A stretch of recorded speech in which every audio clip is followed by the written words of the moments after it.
आज ही डाउनलोड करें Skymet mobile app, पूछे मौसम का हाल अपनी पसंदीदा भाषा में और रहे बाकियों से एक कदम आगे। दोस्तों, स्काईमेट वेदर में आप सभी का बहुत बहुत स्वागत है। मेरा नाम महेश फलावत है। आज 22 अक्टूबर हो गई है और डिप्रेशन बन चुका है।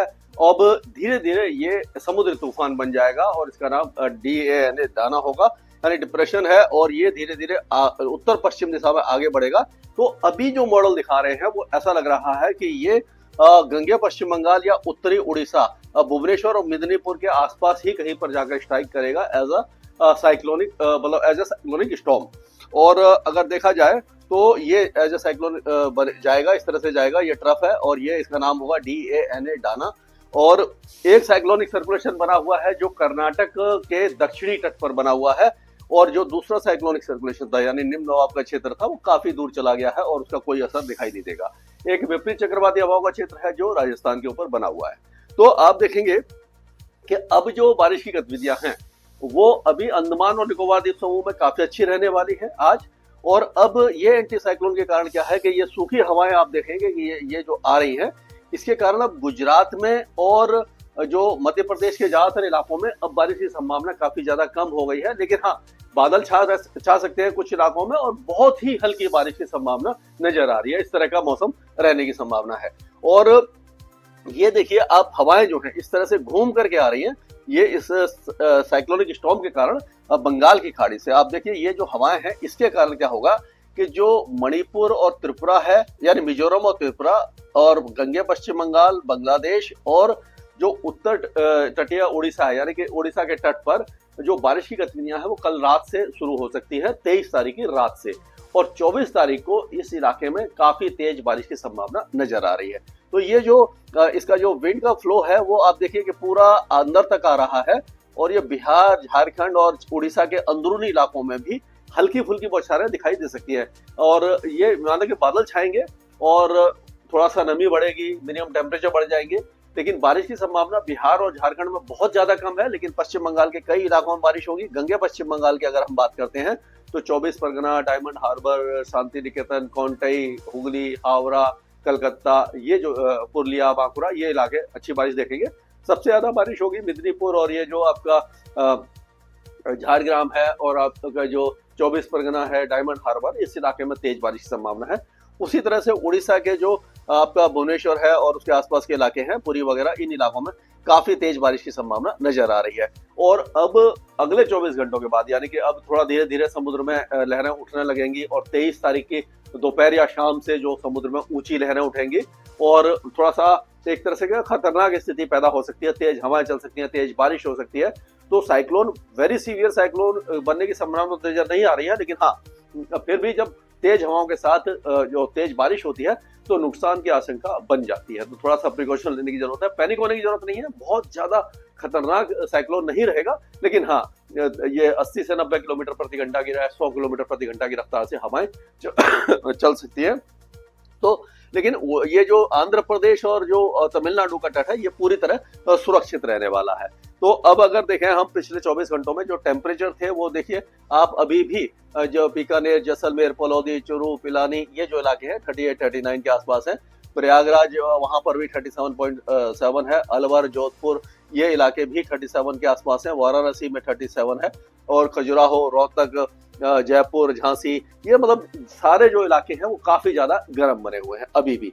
और ये जो बारिश की गतिविधियां हैं ये आज सुबह 5:30 बजे तक का डेटा है, क्योंकि मैं वीडियो थोड़ा पहले बना रहा हूँ। तो आप देखिए ये गुजरात के कई इलाकों में बारिश हुई है, राजस्थान में बहुत हल्की बारिश हुई है। उसी तरह से ये कर्नाटक और जो आपका जो पश्चिमी तट है यहाँ पर अच्छी बारिश है। पूर्वी तट पर भी अच्छी बारिश की गतिविधियां दिखाई दे रही हैं इस समय। और जो बारिश है वो देखिए, कारवार में 70 हुई है, बेंगलोर में 67, बेंगलोर में काफी ज्यादा अच्छी बारिश हो रही है कई दिनों से। और गडक वगैरह में है, होनाबार, अल्पुझा, नरसापुर, निजामाबाद, मिनिकोय, अनंतपुर, द्वारिका, गोवा, चित्रदुर्गा, कोचीन और पोर्ट ब्लेयर, इन सारे इलाकों में अच्छी बारिश की गतिविधियां देखने को मिली हैं। ये इस समय का पिक्चर है, ये सुबह का पिक्चर है। इसमें आप देखिए कि डिप्रेशन ऑलमोस्ट इस जगह पर बन गया है। अगर देखा जाए तो डिप्रेशन यहाँ पर बना हुआ है, ये जो इलाका यहाँ पर डिप्रेशन बना हुआ है आप देख सकते हैं, और ये जो एक चक्रवाती हवा का क्षेत्र यहाँ पर है। तो आप देखिए कि जो राजस्थान के कुछ इलाकों में बादल छाए हुए हैं, लेकिन बारिश की संभावना बहुत ज्यादा कम है। दक्षिणी गुजरात में भी बादल है, लेकिन बहुत ही हल्की बारिश हो सकती है। दक्षिणी मध्य प्रदेश में भी छुटपुट बौछार है, बहुत ही हल्की बारिश है, यानी कि 24 घंटे के बाद ये सारे इलाके सूख जाएंगे, शुष्क हो जाएंगे। महाराष्ट्र के कई इलाकों में बारिश की गतिविधियां हैं, और कर्नाटक और यहाँ पर तो बारिश की गतिविधियां होगी ही। आज अंडमान और निकोबार द्वीप समूह में भारी बारिश की संभावना नजर आ रही है। तो ये मॉडल है, इसमें आप देखिए कि जो ये डिप्रेशन का प्रभाव से इस तरह से हवाएं चल रही हैं। तो ये देखिए हवाएं इस तरह से घूम करके जो आ रही हैं, तो इसके कारण क्या होगा कि पश्चिम बंगाल और पूर्वोत्तर राज्यों में बारिश बढ़ जाएगी। मणिपुर, मिजोरम, त्रिपुरा में और गंगे पश्चिम बंगाल के साथ साथ जो बांग्लादेश के जो दक्षिणी इलाके हैं, यहाँ पर बारिश की गतिविधियां बढ़ना शुरू हो जाएंगे। और यहाँ पर आप देखिए धीरे धीरे मौसम साफ होने लग जाएगा। ये 24 घंटे के बाद अभी दक्षिणी गुजरात और ये दक्षिण पश्चिमी, दक्षिण पूर्वी राजस्थान में बहुत हल्की बारिश रहेगी, लेकिन अब बाकी इलाके में देखेंगे आप मौसम शुष्क हो जाएगा। ये हवाएं देखिए इस तरह से घूम रही है, ये एंटी साइक्लोन है, इसके कारण इस तरह से हवाएं घूम रही है। जो सूखी हवाएं जो हैं वो पंजाब, हरियाणा, दिल्ली, उत्तर प्रदेश, झारखंड, बिहार, ये सारे इलाकों में है। लेकिन बिहार और झारखंड में बादल वगैरह छा सकते हैं, क्योंकि ये मॉइस्चर यहाँ से आ रहा है। यहाँ से देखिए ये तो हवाएं सूखी आ रही हैं, लेकिन यहाँ से ये जो घूम करके हवाएं आ रही हैं, इसके कारण ये बिहार और झारखंड में थोड़ा सा नमी बढ़ेगी, बादल छा सकते हैं, और एक दो स्थानों पर मेघ गर्जना या बहुत ही हल्की बारिश हो सकती है। तो इस तरह का मौसम यहाँ पर रहने की संभावना है। लेकिन महाराष्ट्र से लेकर के आपका तेलंगाना, आंध्र प्रदेश, तमिलनाडु, कर्नाटका, केरला, ये इलाके बारिश देखते रहेंगे।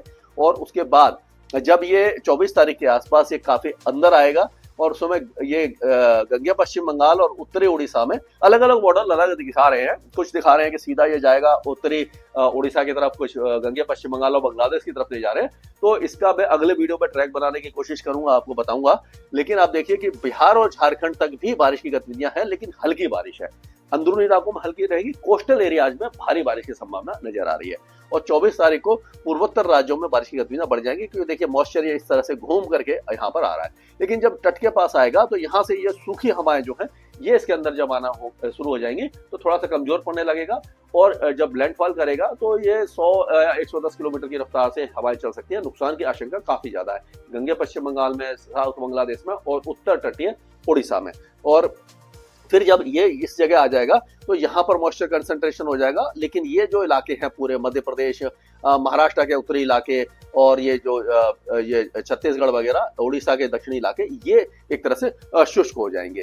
और अगर हम जल्दी जल्दी बताता हूँ मैं आपको कि ये पूरा इलाका जो पहाड़ों का इलाका शुष्क रहेगा, हिमाचल प्रदेश शुष्क रहेगा, उत्तराखंड शुष्क रहेगा, पंजाब में कोई वेदर एक्टिविटी नहीं होगी, टेम्परेचर थोड़े से अबव नॉर्मल रहेंगे, गर्मी अभी बनी रहेगी, सुबह शाम का मौसम सुहावना हो जाएगा। हरियाणा और दिल्ली में भी जो हवाएं हैं वो उत्तर पश्चिमी दिशा से ही चलेंगी, अभी पूर्वी चल रही थी, उससे थोड़ा सा अब पॉल्यूशन यहाँ पर फिर से बढ़ सकता है। और यहाँ पर जो मतलब अगले 2 दिनों के दौरान पॉल्यूशन की स्थिति खतरनाक हो सकती है दिल्ली एनसीआर में और बाकी इलाकों में भी। और उसी तरह से उत्तर प्रदेश में पूरे इलाके में उत्तर पश्चिमी दिशा से हवाएं चलेंगी, लेकिन जो पूर्वी उत्तर प्रदेश है यहाँ पर पूर्वी हवाएं चलेंगी, हल्के फुल्के बादल कहीं पर छा सकते हैं, लेकिन बारिश की संभावना यहाँ पर नजर नहीं आ रही है। बिहार में कई इलाकों में अब ये जो जैसे मैंने बताया कि पूर्वी हवाएं चलेंगी, तो यहाँ पर हो सकता है कि सुपौल, अररिया, किशनगंज, मधेपुरा, सहरसा, खगड़िया, भागलपुर, मुंगेर, बांका, यहाँ पर हल्की फुल्की बौछारें पड़ जाएं। उसी तरह से झारखंड के पूर्वी इलाकों में गौड़ा, साहिबगंज, दुमका, पाकुड़, देवगढ़, जामताड़ा और सिंहभूमि में हल्की फुल्की बौछारें दिखाई दे सकती है। लेकिन अब गंगे पश्चिम बंगाल की बात करें तो यहाँ पर स्थिति खतरनाक हो सकती है। मिदनीपुर और जो आपका ये साउथ परगना है, 24 परगना, ये जो इलाके हैं यहाँ पर सबसे ज्यादा इम्पैक्ट इसका दिखाई दे सकता है। तेज हवाओं के साथ तेज बारिश होने की संभावना यहाँ पर नजर आ रही है। तो यहाँ पर आपको प्रिकॉशन लेना पड़ेगा, अपना ध्यान रखना पड़ेगा। और उसी तरह से मणिपुर, मिजोरम और त्रिपुरा के साथ साथ दक्षिणी बांग्लादेश में भी इसका इम्पैक्ट काफी ज्यादा दिखाई देने वाला है। और अगर राजस्थान की बात करें तो राजस्थान में आज जो दक्षिण पूर्वी इलाकों में बहुत हल्की बौछारें दिखाई देंगी, उसके बाद मौसम शुष्क हो जाएगा और गर्मी अभी बरकरार रहने वाली है।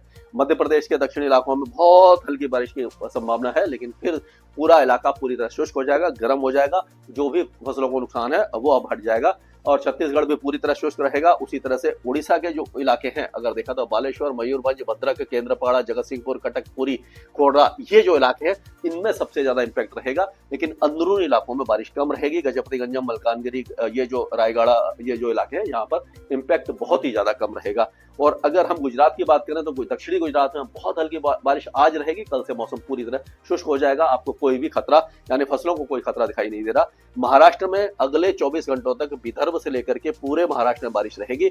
उसके बाद 24 तारीख से ये पूरा नंदुरबार, धुले, नासिक, जलगांव और ये औरंगाबाद, विदर्भ, ये सारे इलाके शुष्क हो जाएंगे। केवल दक्षिणी महाराष्ट्र में बारिश की गतिविधियां रह जाएंगी। तेलंगाना में बारिश की गतिविधियां लगातार रहेंगी, आंध्र प्रदेश में रहेंगी, कर्नाटक में रहेंगी और केरल, तमिलनाडु में लगातार रहेंगे। अंडमान और निकोबार द्वीप में भारी बारिश होगी, लेकिन लक्षद्वीप में हल्की बारिश की गतिविधियां दिखाई देने वाली हैं। स्काईमेट वेदर में अभी के लिए इतना ही। मौसम से जुड़ी सटीक जानकारी और खबरों के लिए हमारे YouTube चैनल को सब्सक्राइब करें और बेल आइकन दबाकर हर खबर पर रखें नजर।